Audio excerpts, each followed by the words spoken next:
DNA को, अपने खून को रिविजिट करो, अंदर जाओ। एक एक आदमी जो यहां बैठा है और जो वीडियो पे देख रहा है, झांको अपने अंदर कि मैं जो कर रहा हूं वो क्यों कर रहा हूं। जिस दिन वो महान लक्ष्य बन गया ना, ऐसा उड़ेगा आदमी। जितनी अच्छी ऑर्गेनाइजेशन है, उनका वाई जब क्लियर हो जाएगा, ये क्यों कर रहे हैं, वो व्हाट और हाउ, यानी कि क्या करना है और कैसे करना है, वो डिफाइन करना मुश्किल नहीं है। आपकी ऑर्गेनाइजेशन, आपकी कम्युनिटी, जो लीडरशिप है, सब सेल्फ मोटिवेटेड हो जाते हैं जिस समय जीवन का उद्देश्य यह होना चाहिए कि उद्देश्य से भरा जीवन होना चाहिए।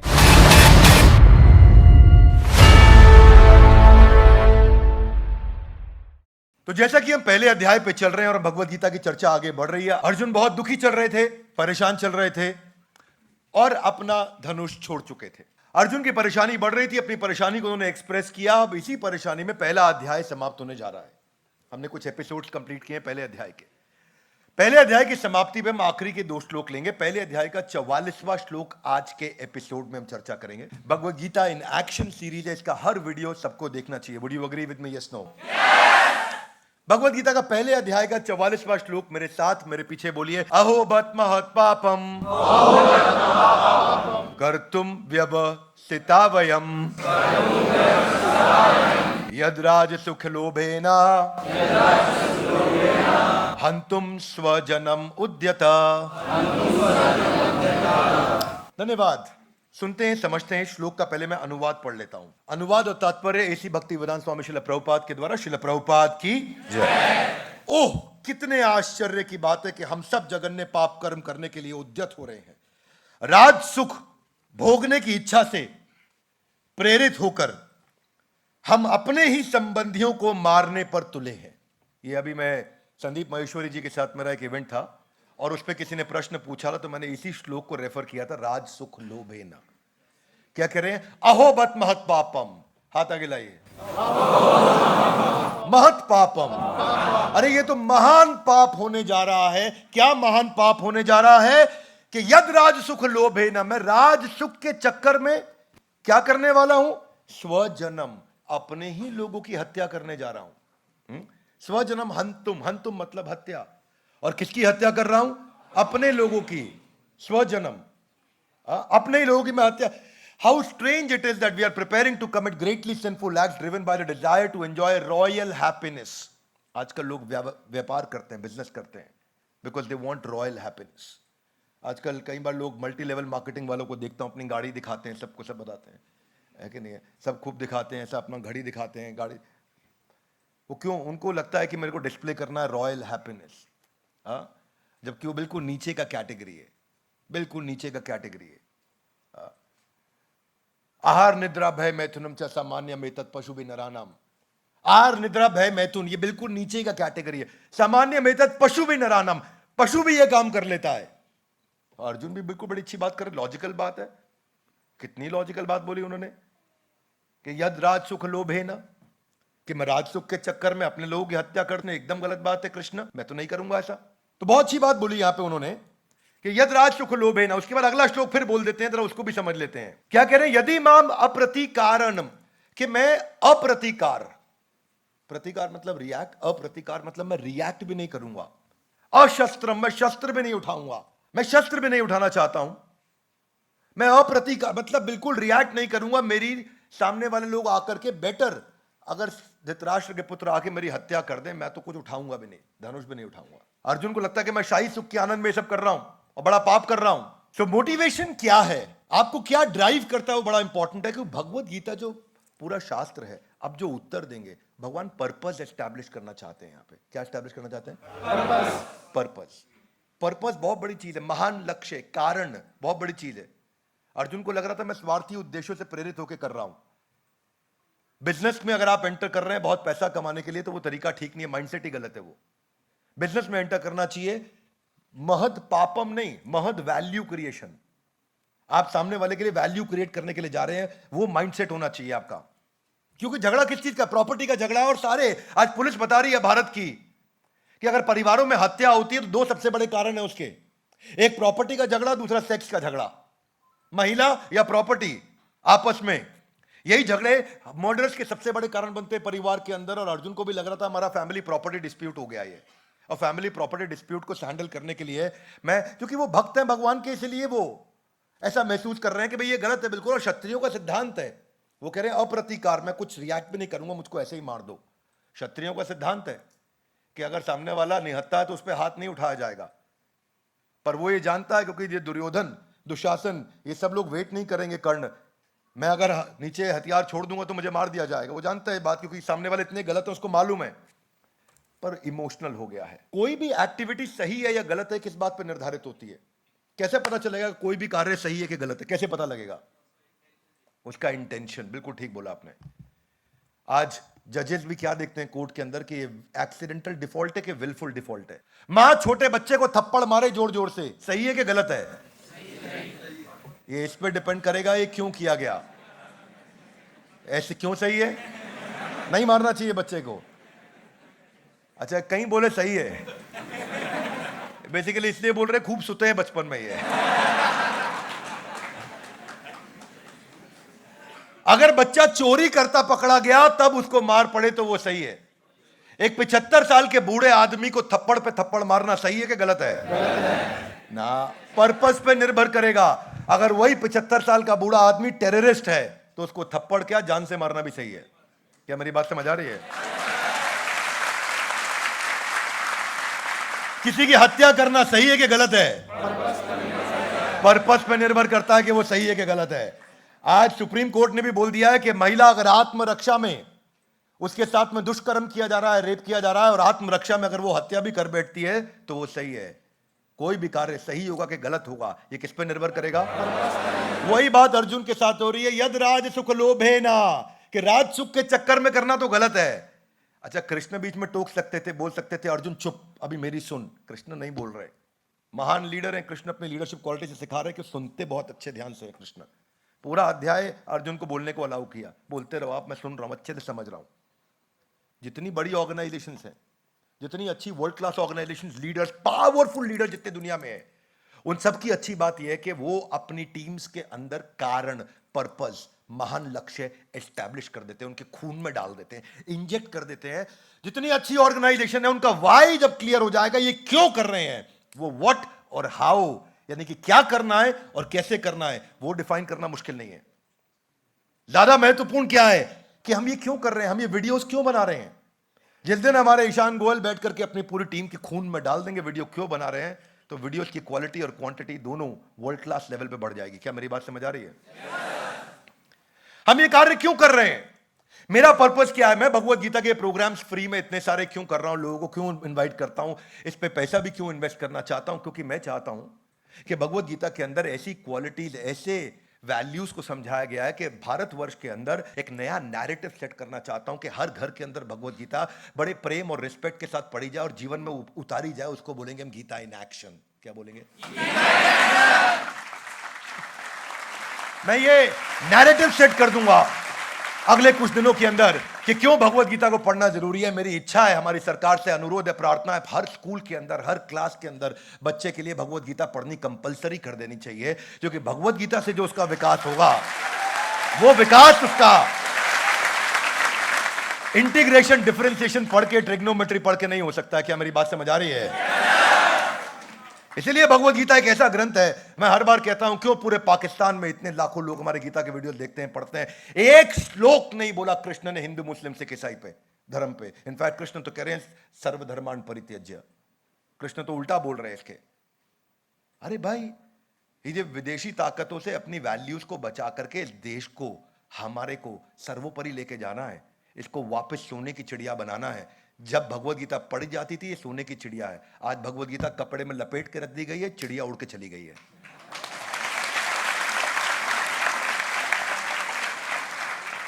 मुद्दा यह है कि आपकी ऑर्गेनाइजेशन, आपकी कम्युनिटी, जो लीडरशिप है, सब सेल्फ मोटिवेटेड हो जाते हैं। जिस समय जीवन का उद्देश्य यह होना चाहिए कि उद्देश्य से भरा जीवन होना चाहिए। यह जीवन का उद्देश्य होना चाहिए कि उद्देश्य क्या पैदा हो, कैसे पैदा हो। मुद्दा यह है कि आज जब भी अपने डीएनए को, अपने खून को रिविजिट करो, अंदर जाओ, एक एक आदमी जो यहां बैठा है और जो वीडियो पे देख रहा है, झांको अपने अंदर कि मैं जो कर रहा हूं वो क्यों कर रहा हूं। जिस दिन वो महान लक्ष्य बन गया ना, ऐसा उड़ेगा आदमी, ऐसा उड़ने लग जाएगा जिस दिन महान लक्ष्य पैदा हो गया। आज समस्या क्या है? आज देखिए, जब भी आप किसी जूनियर को बताते हो ये करो ये करो ये करो ये करो ये करो, आप उसको मेंटली पैरालाइज कर रहे हो। ऐसे करो वैसे करो वैसे करो वैसे करो, आप पैरालाइज कर रहे हो क्योंकि आप उसको सोचने नहीं दे। जब उसने बताया ये करना क्यों है, हम क्या अचीव करने वाले हैं, क्यों कर रहे हैं, क्या कारण है, इसके पीछे बड़ा लक्ष्य क्या है, वो समझ आ जाए, वो अपने आप ढूंढ लेगा क्या करना है। क्या मेरी बात समझ आ रही है?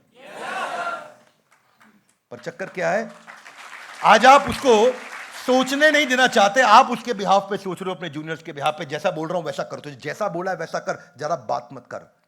क्या करना चाह रहा है वो सामने वाले की सोचने की क्षमता को खत्म कर रहा है। क्या मेरी बात समझ आ रही है? मैं एक छोटा सा देश जर्मनी एक वाई एस्टैब्लिश कर दिया, कारण एस्टैब्लिश कर दिया। ये धर्म को लेके इतने युद्ध होते हैं क्योंकि वो कारण एस्टैब्लिश कर देते हैं, लोग अपना सब कुछ छोड़ के निकल पड़ते हैं युद्ध करने के लिए।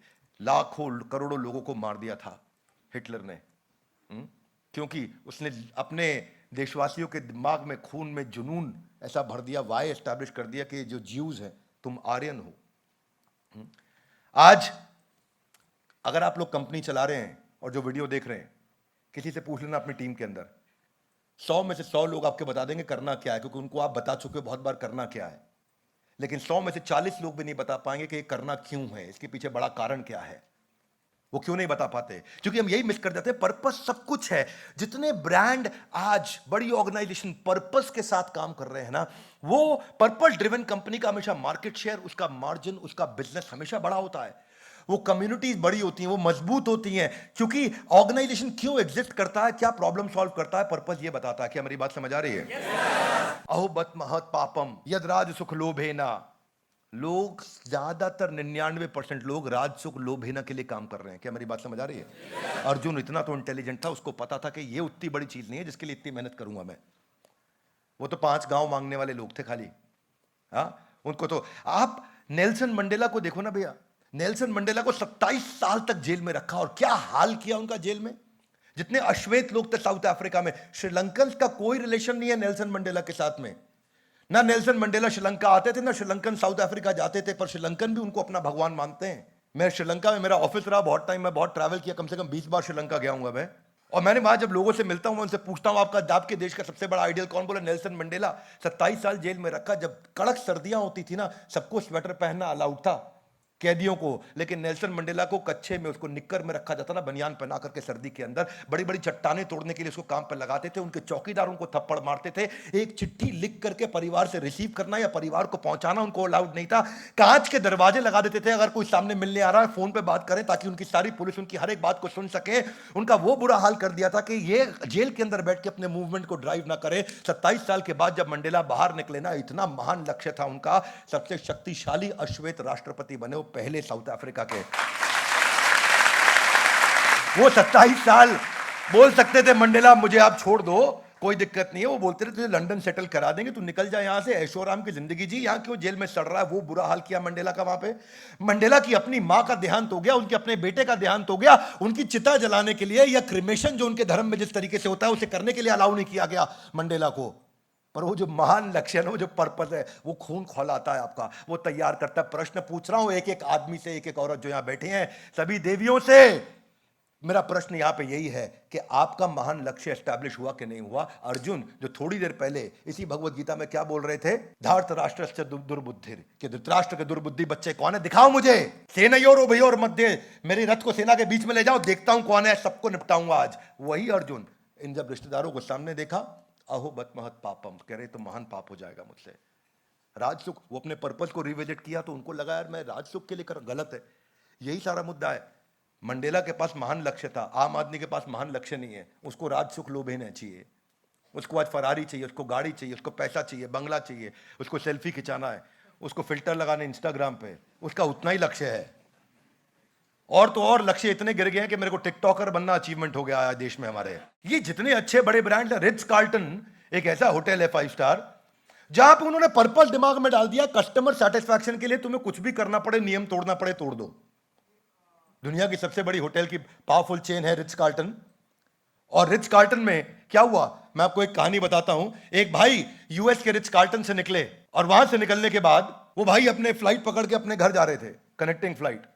और जब अपने घर पहुंचे, घर उनका लॉक था, चाबी से दरवाजा खोलना था, दरवाजा खोला उन्होंने, खोलते वक्त बाहर देखा थैला लटका हुआ रिच कार्ल्टन का।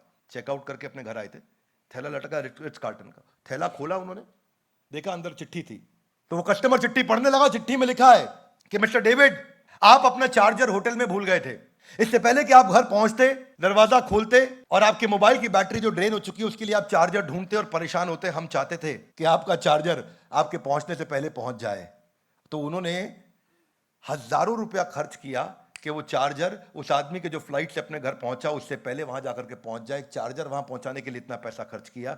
ये पर्पस एस्टैब्लिश किया कि एम्प्लॉयज को टॉप मैनेजमेंट से जाकर के परमिशन लेने की जरूरत नहीं है, कस्टमर के लिए कुछ भी कर दो। इसीलिए रिच कार्ल्टन आज दुनिया की सबसे पावरफुल होटल चेन्स में से एक है। आप अपनी टीम के अंदर क्या डाल रहे हो, ब्लड स्ट्रीम के अंदर क्या समझा रहे हो उन्हें, वो बड़ा बड़ा इंपॉर्टेंट है। नहीं तो क्या महत पापम तो होएगा ही। जब राज सुख लोभ, जब पैसे के लिए आदमी काम करना शुरू करता है। कई लोग बोलते हैं डॉक्टर बिंद्रा आप बिजनेस सिखा रहे हैं, बिजनेस सिखा। याद रखना, बिजनेस के लिए values are far more important than the valuables. मूल्य, वो मूल्य जो आप दूसरों से लेने वाले हो, संस्कार वाले मूल्य, उन मूल्यों से ज्यादा इंपॉर्टेंट है। जिस दिन वैल्यूज रहेंगे ना, वैल्यूएबल जिंदगी भर इतना आएंगे कोई रोकेगा नहीं। आज भी रतन टाटा को हर आदमी प्रणाम करके, झुक करके ही उनसे बात करता है। कोई पॉलिटिशियन, कोई प्रधानमंत्री उनसे बात करते वक्त अगर ना झुकाओ, ये संभव नहीं है। जो इस प्रकार का रिस्पेक्ट उन्होंने, ट्रस्ट उन्होंने अर्न किया है, क्योंकि ऑर्गेनाइजेशंस के पर्पस बहुत हाई रहे हैं। क्या मेरी बात समझ आ रही है? मैं आपको अपना एग्जांपल देता हूं। मैं ओबरॉय होटल ट्राइडेंट है साउथ मुंबई में, मेरी मुंबई में उसी तरफ मीटिंग्स काफी होती हैं, फ्रीक्वेंटली जाना होता है। फ्रीक्वेंटली तो नहीं, हाँ, लेकिन अब ट्रैवल मेरा कम है, लेकिन 2 महीने में एक बार मुंबई जाता हूं मैं। जब जाता हूं मैं हर बार ट्राइडेंट में रुकता हूं। होटल की ऑप्शंस बहुत सारी है, पर आपको कारण बताता हूं क्यों रुकता हूं, जानना चाहेंगे? ट्राइडेंट जब मैं जाता हूं, एक दफा क्या हुआ मेरे साथ में, बाहर थोड़ा भोजन कम लेता हूं मैं, और थोड़ा पेट भी उस दिन खराब था। तो सुबह ब्रेकफास्ट में मैंने 2 केले और 1 कटोरी दही, जो पैक्ड वाली दही आती है, उसको मैंने होटल से उठाया और मैं अपना निकल पड़ा।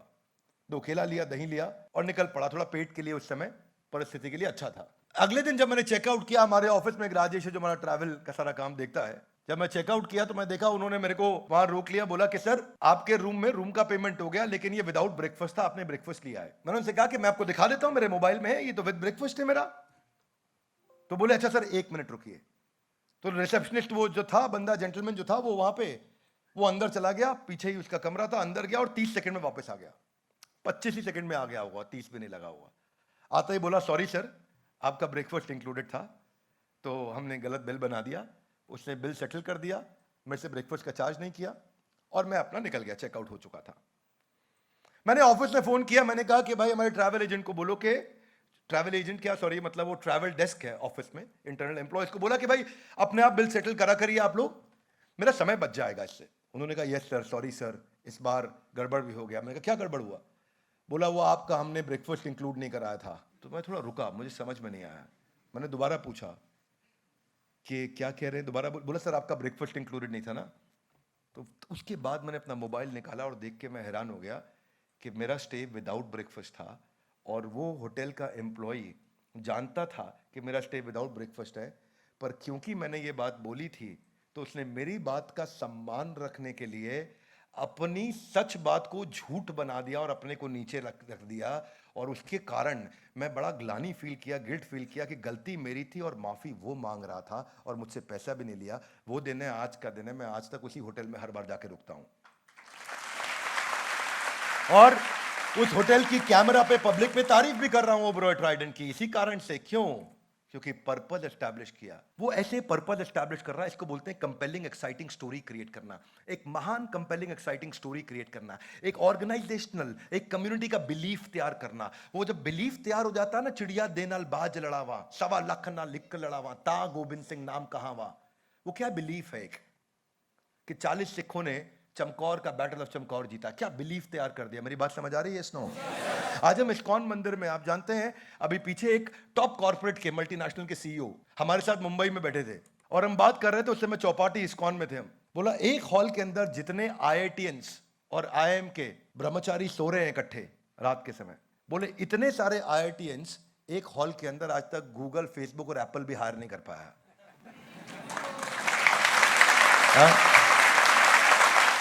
तो ये इतने सारे IIT टॉप क्लास ग्रेजुएट ब्रह्मचारी बन रहे, संत बन रहे, क्यों बन रहे हैं?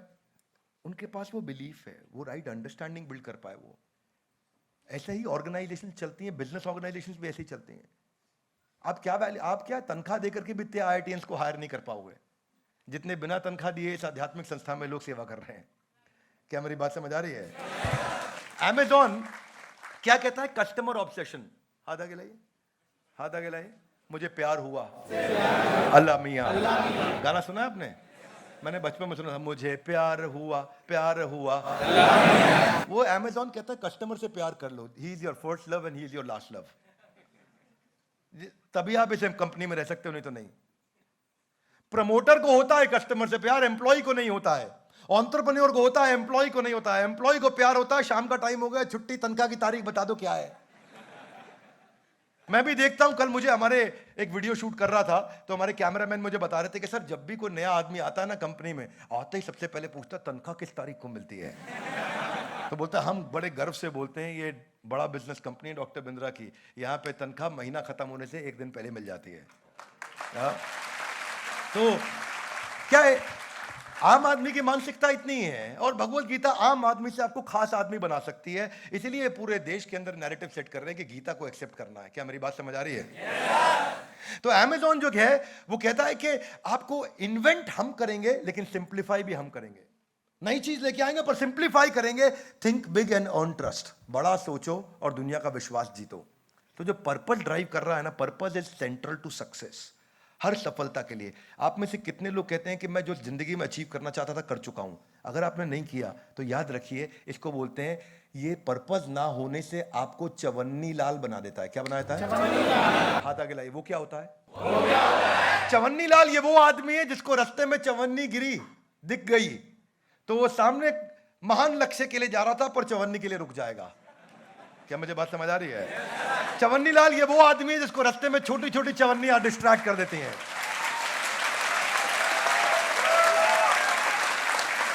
और अर्जुन यही बोल रहे हैं कि मेरे को चवन्नी के लिए लड़ने का नहीं है। अर्जुन को राज सुख लोभ है ना चवन्नी लग रहा था। इसी से पता चला कि क्या इंटेलेक्चुअल बैंडविड्थ होगा अर्जुन का। इमेजिन करो कितना बुद्धिमान होगा अर्जुन, कितना इवॉल्व होगा अर्जुन, जो राज सुख लोभ है को चवन्नी मानता है। इसको तो छोड़, मार दो मुझे कोई दिक्कत नहीं। यहां भी अर्जुन भी कह रहा मार दो कोई दिक्कत, चवन्नी नहीं चाहिए है, महान लक्ष्य चाहिए। One more time, come on, क्या चाहिए? महान लक्ष्य चाहिए। आप क्या महान लक्ष्य है? मेरा आप सबसे प्रश्न है, जिसको लगता है जिंदगी में कुछ बड़ा नहीं किया, जाके चेक करो अंदर, क्या अभी तक कोई महान लक्ष्य था? क्या कोई जुनून था मेरे पास में? वो जुनून जो मुझे आगे लेके जा सके। हाँ, ये सब क्लियर पर्पस से ही निकल के आएगा। और आज का टॉपिक यही था कि जिंदगी में हमारे को राज सुख लोभेना इज महत पापम। राज सुख लोभेना इज वास्तव में महत पापम। पैसे के लिए बिजनेस करना ये महान पाप है। जब तक सेवा की भावना नहीं आएगी, तब तक जब आप जो बिजनेस करेंगे वो बिजनेस आपको बिजीनेस में भी रखेगा, और ना आपके पास वैल्यूज आएंगी ना वैल्यूएबल्स आएंगे। और इसीलिए भगवत गीता का हर अध्याय, हर वीडियो आपको आके देखना है और पूरा देखना है। ये सीरीज है गीता जिसको जीवन में उतारा जा सके। इसीलिए बोलते हैं गीता इन ग्रंथराज श्रीमद् भगवत गीता की।